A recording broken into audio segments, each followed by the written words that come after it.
What's our story then? About last night? Do we still even need one? Surely we would have heard bad news by now. Hopefully. I think you were right at the hospital. Honesty is the best policy. Yeah. Bad second thoughts and telling the truth. You were saving some potential victim. They should be giving you a medal. You're biased, and I'm pretty sure that they wouldn't see it that way. I'll stick with whatever you want. I've got your back. We should go out, get some fresh air, rather than just sitting around doing nothing. I'm unwell, remember? Bistro level unwell, or? I don't think I can handle doing much. All this chat about police has actually started to make me feel sick. Soft drinks for you, then. I'll get it.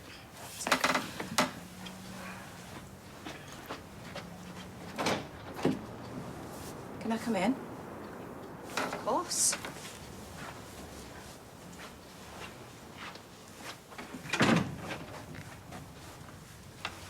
Oh, well, that's handy. You're both here. Saves me a trip. Dan Morris has woken up and I need the two of you to accompany me to the station. We told you everything we knew last night. A serious allegation has been made about you, Amy. Dan said you drugged him. She wouldn't drug anyone. You know it's happened with her and Max. There's no way. We'll be speaking to you both separately to get to the bottom of this.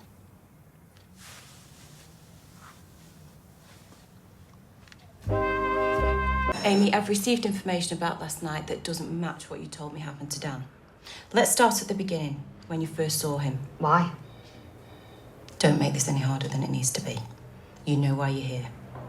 We've received an allegation that you spiked a man's drink, then took him away against his will. I was the reason he got medical help. I was the one who took him there. It's coincidental, isn't it? That you were a victim of this very thing, yet here you are now, being accused of it yourself. How can you explain that? Hyper-awareness? Amy, I know you've been through hell. What happened to you shouldn't happen to anyone. But taking matters into your own hands and drugging someone is not the answer. I told you. He was hitting on me, and then as I went to leave with Addie, he passed out.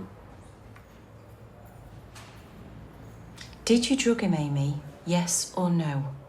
I didn't put drugs in his drink. I've changed my mind.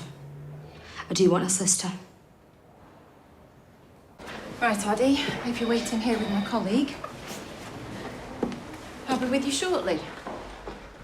Is Dan okay?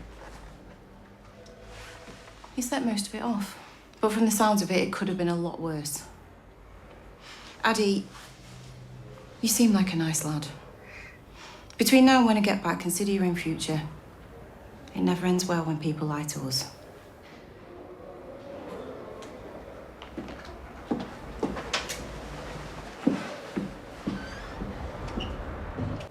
Let's try this again, shall we? I think it was you who spiked his drink, and I want to know why you lied to me about it yesterday. I didn't. He must have mixed up his drinks. Next thing I know, he's out of it, so I called Addie and we took him to the hospital. Is Addie a slow driver? What? Does he drive a milk float, maybe? Or have car trouble? Please get to the point, dear Swain. Why did it take you and Addie 2 hours to drive him from the club to the hospital? It's less than 9 miles away. You could be looking at as much as 5 years in prison here, Amy. You see, the drive from the club to the hospital takes 20 minutes or thereabouts. What were you doing in that missing time? Well, we got a bit lost. I put the wrong address in the sat-nav. It was halfway around the M60 before we realised. That's not what Addie said. He claims that you were worried Dan was going to be sick in his dad's car, so you stopped to let him out. Yeah. Yeah, I forgot about that. Sorry, it's all just a bit of a blur.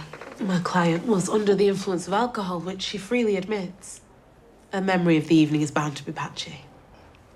So it's possible that Amy's forgotten spiking Dan's drink with tranquilizers and kidnapping him, because that's what he's accusing her of. And what possible motive would she have for doing that? We both know Amy's history. Maybe she thought she was handing out justice. So, you accept that this man is a sexual predator?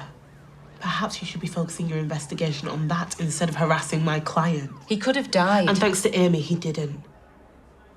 If she wanted to harm him, she wouldn't have taken him to hospital.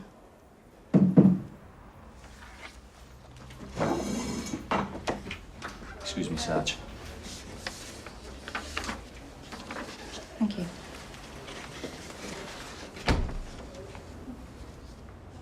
Interview terminated at 14:02. You're free to go. Dan's been discharged from hospital. He's made a full recovery. And since there's no reasonable prospect of a conviction, we won't be pursuing the case against Amy. Come now, dear Swain, you will need to do better than that. What's changed? Stan, you found something out about him. I was right, wasn't I?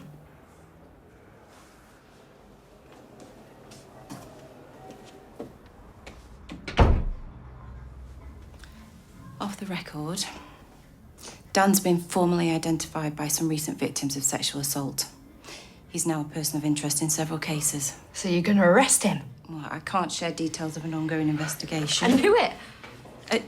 Just to be clear, Amy, what you did... Allegedly did. What you allegedly did, it could have landed you in prison. I know you're angry we couldn't pursue a prosecution against Darren. I am too. But that does not mean you can take the law into your own hands. Got it? Got it.